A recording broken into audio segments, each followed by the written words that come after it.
मझली दीदी एक। मझली दीदी। शरत चंद्र चट्टोपाध्याय। प्रकरण एक।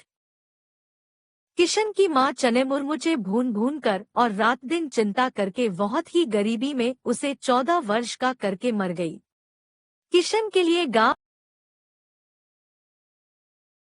गांव में कहीं खड़े होने के लिए भी जगह नहीं रही। उसकी सौतेली बड़ी बहन कादम्बिनी की आर्थिक स्थिति अच्छी थी, इसलिए सभी लोगों ने राय दी, किशन तुम बड़ी बहन के घर चले जाओ, वह बड़े आदमी है, तुम वहां अच्छी तरह रहोगे। माँ के शोक में रोते रोते किशन ने बुखार बुला लिया था। अंत में अच्छे हो जाने पर उसने भीख मांग कर माँ का श्रद्धा किया और मुंडे सिर पर एक छोटी सी पोटली रखकर अपनी बड़ी बहन के घर राजघाट पहुंच गया। बहन उसे पहचानती नहीं थी। जब उसका परिचय मिला और उसके आने का कारण मालूम हुआ तो एकदम आग बबूला हो गई। वह मजे में अपने बाल बच्चों के साथ गृहस्थी जमाए बैठी थी। अचानक यह क्या उपद्रव खड़ा हो गया। गांव का बूढ़ा जो उसे रास्ता दिखाने के लिए यहाँ तक आया था, उसे दो चार कड़ी बातें सुनाने के बाद कादम्बिनी ने कहा, खूब मेरे सगे को बुला लाए रोटियां तोड़ने के लिए, और फिर सौतेली माँ को संबोधित करके बोली, बज्जात जब तक जीती रही तब तक तो एक बार भी नहीं पूछा, अब मरने के बाद बेटे को भेजकर कुशब पूछ रही है।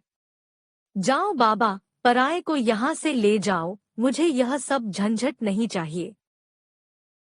बूढ़ा जाति का नाई था। किशन की माँ पर उसकी श्रद्धा थी, उसे माँ कहकर पुकारा करता था, इसलिए इतनी कड़ी कड़वी बातें सुनने पर भी उसने पीछा नहीं छोड़ा। आरजू मिन्नत करके बोला, तुम्हारा घर लक्ष्मी का भंडार है, न जाने कितने दास दासी अतिथि भिखारी कुत्ते बिल्लियां तुम्हारे घर में पलते हैं।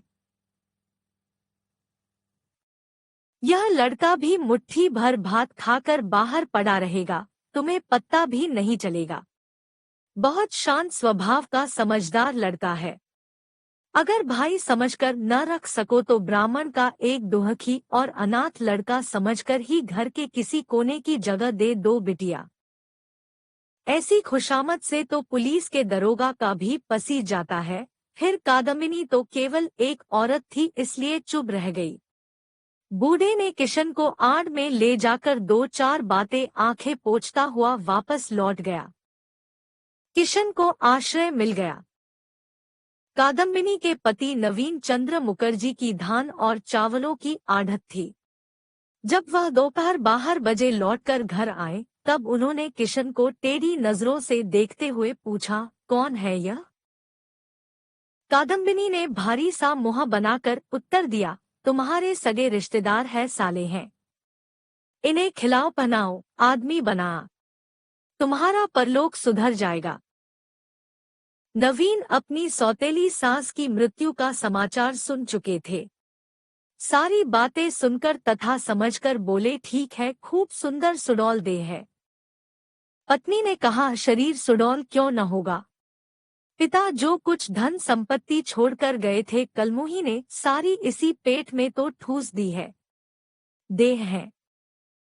शायद यहाँ बताने की जरूरत न होगी कि उससे पिता धन संपत्ति के नाम पर सिर्फ एक मिट्टी की झोंपड़ी और उसके पास खड़ा एक जंबीरी नींबू का पेड़ छोड़ गए थे। उसी झोपड़ी में बेचारी विधवा किसी तरह सिर छिपाकर रहा करती थी और नींबू बेचकर लड़के का स्कूल की फीस जुटा पाती थी। नवीन ने गुस्सा दबाकर कहा, अच्छी बात है। कादम्बिनी ने कहा, अच्छी नहीं तो क्या बुरी बात है, तुम्हारे बड़े रिश्तेदार ठहरे उसी तरह रखना पड़ेगा। इसके रहते मेरे पांचू गोपाल के भाग्य में 1 जून भी खाने को जुटा जाए तो यही बहुत है, नहीं तो देश भर में बदनामी जो फैल जाएगी। यह कहकर कादम्बिनी ने पास वाले मकान के दूसरी मंजिल के एक कमरे की खुली हुई खिड़की की और अपनी क्रोध भरी आंखें उठाकर अग्नि वर्षा की। यह मकान उस भी मझली देवरानी हेमांगिनी का था। उधर बरामदे में एक किनारे सिर नीचा किए बैठा किशन लज्जा के मारे मरा जा रहा था। भंडार घर में जाकर कादम्बिनी नारियल की भेंटी से थोड़ा सा तेल निकाल लाई और किशन के पास रखकर बोली, अब झूठ मूठ तसुए बहाने की जरूरत नहीं। जाओ, काल में नहा आओ। तुम्हें तेलफुले लगाने की आदत तो नहीं है। इसके बाद उसने जरा ऊंची आवाज में अपने पति से कहा, तुम नहाने जाओ तो इन बाबू साहब को भी लेते जाना। कहीं डूबदाब गए तो घर भर के हाथों में रस्सी पड़ जाएगी। किशन भोजन करने बैठा था। एक तो उसे कुछ अधिक खाने की आदत थी। उस पर कल दोपहर के बाद से उसने कुछ खाया नहीं था। आज इतनी दूर पैदल चलकर आया था और अब दिन भी ढल गया था। इन कई कारणों से थाली में परोसा सारा भात खत्म हो जाने पर भी उसकी भूख नहीं मिटी। नवीन पास ही बैठे भोजन कर रहे थे। यह देखकर उन्होंने कहा, किशन को थोड़ा भात और दो। देती हूँ, कहकर कादम्बिनी उठी और भात से खचाखच भरी एक थाली लाकर पूरी थाली किशन की थाली में उलट दी। इसके बाद जोर से हंसती हुई बोली, यह तो खूब हुआ। रोजाना इस हाथी की खुराक जुटाने में तो हमारी सारी आढ़त खाली हो जाएगी।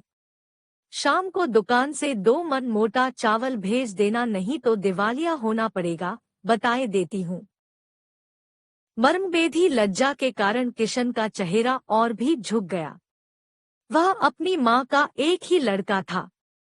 यह तो हमें मालूम नहीं कि अपनी दुखियारी माँ के यहाँ उसे महीने बढ़िया चावल मिला करता था या नहीं, लेकिन इतना जरूर मालूम है कि भरपेट भात खाने का अपराध में उसे कभी लज्जा से सिर नीचा नहीं करना पड़ता था। उसे याद आया कि 1000 अधिक खा लेने पर भी वह अपनी माँ की खिलाने की साथ कभी पूरी नहीं कर पाता था।